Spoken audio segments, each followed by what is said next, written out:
আসসালামু আলাইকুম। নতুন রান্নাঘর চ্যানেল থেকে সকলকে শুভেচ্ছা। আজ আমি আলু দিয়ে ডিম পনিরের রেসিপি করে দেখাবো। তো দেখুন কিভাবে তৈরি করছি। একটি পাত্রের মধ্যে আমি 6টা পরিমাণ মতন ডিম নিয়েছি। তো আপনারা বাড়াতেও পারেন, কমাতেও পারেন। তো এর মধ্যে আমি হাফ চামচ পরিমাণ মতন জিরে গুঁড়ো দিয়ে দিয়েছি আর পরিমাণ মতো লবণ দিয়ে দিয়েছি। এবার ডিমগুলোকে আমি ভালো করে ফেটে নিচ্ছি। তো আমার ডিমগুলো ফেটানো হয়ে গেছে। এবার আমি একটি টিফিন কৌটো নিয়েছি, ওর মধ্যে আমি তেল ব্রাশ করে দিয়েছি, তার মধ্যে আমি ফেটানো ডিমগুলো দিয়ে দিচ্ছি। এবার আমি ঢাকনা দিয়ে লাগিয়ে দিচ্ছি। তো প্যানের মধ্যে আমি জল বসিয়ে দিয়েছিলাম, ওর মধ্যে আমি দিয়ে দিচ্ছি। ডিমটা সেদ্ধ হয়ে গেলে এবার আমি ছুরির সাহায্যে পনিরের মতন কেটে নিয়েছি। দেখুন একবারে মনে হচ্ছে পনির। তো আমি একটি প্যান বসিয়ে দিয়েছি। এবার 2 চামচ পরিমাণ মতন সরষের তেল দিয়ে দিয়েছি। ভিডিওটি সম্পূর্ণ দেখার জন্য আপনাদের কাছে অনুরোধ রইল। তো তেলটা গরম হয়ে এসেছে, এবার আমি একে একে ডিম পনিরগুলো ছেড়ে দিচ্ছি।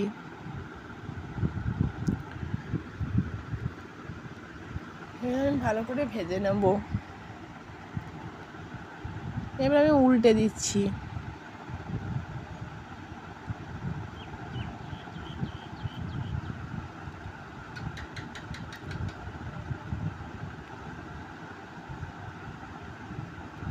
দেখুন আমার ভাজা হয়ে গেছে।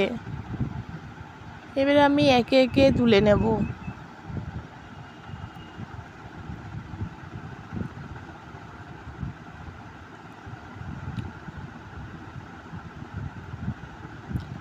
ওই প্যানের মধ্যে আমি আবারও 2 চামচ পরিমাণ মতন তেল দিয়ে দিচ্ছি। নুন হলুদ মাখিয়ে রাখা আলুগুলো ছেড়ে দিচ্ছি।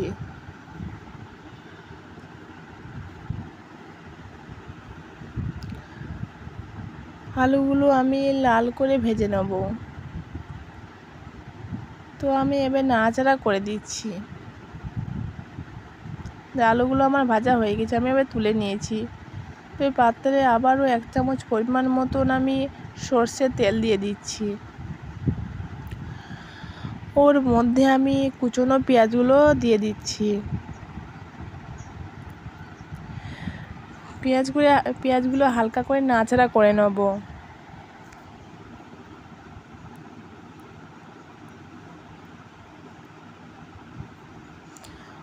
ওর মধ্যে পেস্ট করা আদা রসুন দিয়ে দিচ্ছি আর কাঁচা লঙ্কা পেস্ট। 1 চামচ পরিমাণ মতন পেঁয়াজ পেস্ট দিয়ে দিচ্ছি। এবার মশলাটা আমি ভালো করে কষে নেব।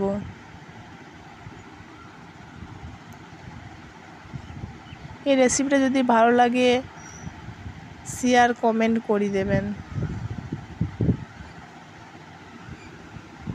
তো ওর মধ্যে আমি 1 চামচ পরিমাণ মতন হলুদ গুঁড়ো দিয়ে দিচ্ছি আর জিরে গুঁড়ো ধনে গুঁড়ো।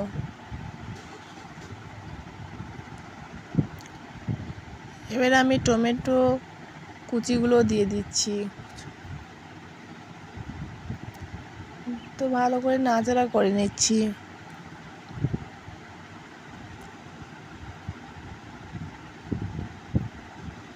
ওর মধ্যে ভেজে রাখা আলুগুলো দিয়ে দিচ্ছি। আলুগুলোকে দিয়ে মশলার সাথে ভালো করে কষে নেব।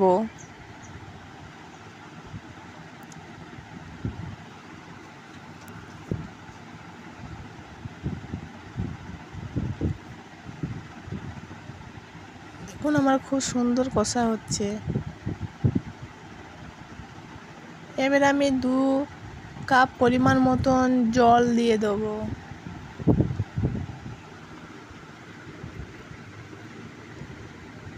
এবার পরিমাণ মতন আমি লবণ দিয়ে দিচ্ছি। তবে ঢাকনা দিয়ে ঢেকে দিচ্ছি সেদ্ধ হওয়ার জন্য। তো দেখুন আমার সেদ্ধ হয়ে গেছে। এবার আমি একে একে ডিম পনিরগুলো দিয়ে দিচ্ছি।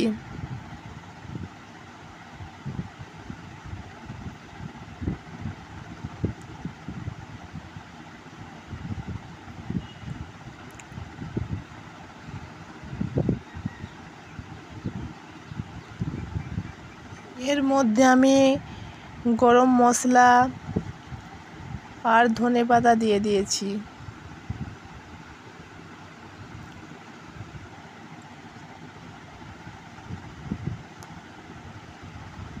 তোমার রান্নাটি হয়ে গেছে। এই রেসিপিটা যদি ভালো লাগে তা লাইক সাবস্ক্রাইব করে দিয়েন। এবার আমি পরিবেশন করব।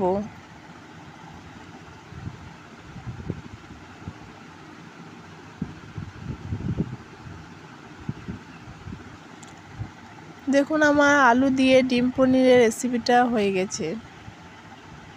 আমাকে সাপোর্ট করার জন্য আপনাদের অনুরোধ রইল।